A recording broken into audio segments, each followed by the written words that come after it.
The Canucks are planning a robbery as a report from Elliotte Friedman on a pending RFA currently on a team in fire sale mode is a perfect opportunity for Vancouver. But first, multiple Canucks get massive news from their respective nations. We're going to break down all that in this episode of Canucks Digest. But first, if you're part of the 64% of viewers who aren't yet subscribed yet and you want to stay up to date on all things Canucks, make sure to hit that subscribe button and the bell icon so you don't miss a single episode when it drops. And with that, let's hop into the first topic of the day, which is the Canucks make the Olympics. So today, the Olympic teams all selected their preliminary selections for their respective countries, picking 6 players to be named for the first selection of players. And the first of which that we're going to hop into is, of course, surprising nobody, Quinn Hughes making the USA team with as well as Austin Matthews and some other players. Cale Makar, the second best defenseman in hockey, was selected for Team Canada as well. But Quinn Hughes being the best defenseman in hockey, it was no surprise seeing him selected for Team USA.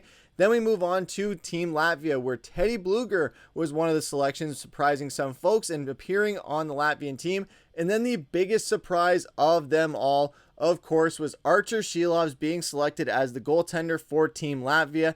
And this is insane for a guy that isn't even playing full-time in the NHL, and he has been selected for an Olympic team. Amazing news for all 3 of these players. Congratulations to all 3 of them. Quinn Hughes, another just notch in the belt for his legacy. Archer Shilov's a great start for his professional career as well, just piling it on after coming out party with that playoffs run last year. And then, of course, with the playoffs run he's on currently with Abbotsford dominating in that postseason. And then, of course, Teddy Blueger as well, surprising some folks as well, appearing on that team. And then that just makes for 3 Canucks selected for their teams. And then, of course, some players who were left off of the preliminary selections, just like the 4 Nations face-off, were Elias Pettersson for Team Sweden and, of course, Filip Hronek for Team Tocchet. So that was a bit of a surprise as well. Seeing Filip Hronek not on that list was a bit surprising in my opinion, especially since he was selected for some other ones in the World Championships and played really well there as well. So that was a bit of a surprise to see Elias Pettersson being left off of that after not scoring a single point in the 4 Nations. I think that was a bit of a foregone conclusion that he wasn't going to make even the preliminary selections. It still remains to be seen if he will make the final roster. I think he'll definitely find his way on there, especially if he comes out swinging this season where he just has a massive improvement. That might force Team Sweden to have to just put him on the roster, and maybe he makes a run in the Olympics. Who knows? We could see a different PD getting into next season. Some offseason reports are indicating it might be different. But sticking with these 3 players, Quinn Hughes is going to be awesome at the Olympics. Hopefully takes them to the gold medal game. I would love to see Canada versus USA in the gold medal game, where, of course, Canada takes home the gold. And then Teddy Blueger and Archer Shilovs for Team Latvia. Team Latvia, that is a country where they are on the rise as far as hockey goes. Every single year, they seem to get better and better. Yes, they started out in a very, very rough spot as far back as the Sochi Olympics, where they just did not win a single game. They got completely swept. But every single year at the World Junior or at the World Championships, even at World Juniors, just continually over the years, it's been a team that's gotten a bit more competitive and is a few years away from being a legitimate contender, possibly, with a growing hockey culture within that country, just producing many, many great players that are making their way to the NHL and now the international stage. So great news for all these guys. Let us know what you guys have to say about these Olympic selections down in the comments below. Is there some players that you think will make their respective countries' rosters at some point, including Elias Pettersson and Filip Hronek, or some other ones? Do you think Connor Garland might find his way onto the USA roster? Do you think Tyler Myers sneaks his way on to Team Canada? Let us know about it down in the comments down below. But that's going to take us into our second topic of the day, which is that the Canucks are planning a robbery. So there was a report that came out from Elliotte Friedman on the 32 Thoughts podcast that the Sabres are now listening to offers on JJ Peterka. Now, he did go a bit further as well on a full quote, where if you guys want to pause it and take a read, if not, I'll read it here for you, saying that it's believed he would like to go somewhere else. And I just think that's reality sinking in a bit. I think the Sabres realize they have to at least look into it. And I think in the last little bit, it's gone from we don't want to do it and we're not going to do it to we don't want to do it, but we at least have to look into it. And this brings a lot of news for the Sabres, where there is many players that are coming out from the Sabres, where you have Byram, Tocchet, and as well as Peterka and potentially some other ones with Rossi as well potentially on the move, where the Sabres are seemingly in fire sale mode right now, and it's looking good for a lot of Western Conference teams, or just even the Canucks in general, where they could poach not one but potentially two players from the Buffalo Sabres. So if you guys want to see more on that, we're going to have a video dropping tomorrow on that with Mark covering another Sabres player who the Canucks could potentially be going after and taking from this team, where Sabres, if they're in fire sale mode, let's go after and pick them down to the bone. Take as many players, because look at the history of players that the Buffalo Sabres have drafted or traded for, and then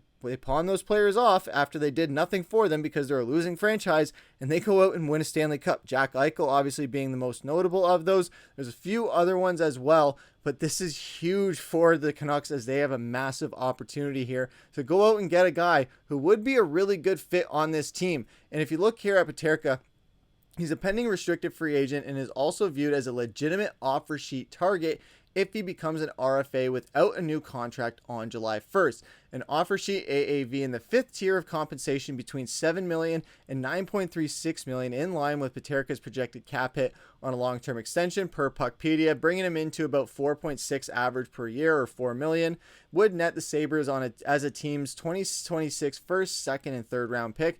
If a trade crosses the finish line, the return would presumably come above that value, considering the Sabres are a virtual lock to recoup those assets in a worst case scenario. So with the RFAs, you could just do an offer sheet and that team could match it with either with another offer at a better price or a bit more, and they could get draft compensation if they do not. Now, the Sabres, if Peterka goes out and gets that much of money on free agency, they could get a lot of draft compensation and a lot of draft capital that the Canucks don't necessarily have to pawn off, especially this year. They have a lot of late round picks, but not a ton of early round picks, where the Sabres are probably looking for that as far as compensation for a second round guy.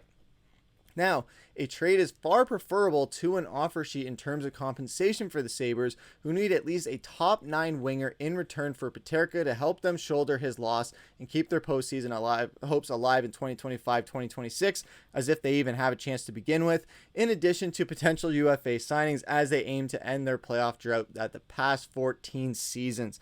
Peterka, a 2020 second round pick, scored a career high 41 assists and 68 points last season to tie for second on the club in scoring. That's not easily replaceable production, and they'll need to perform significant roster surgery to compensate if they do end up moving him.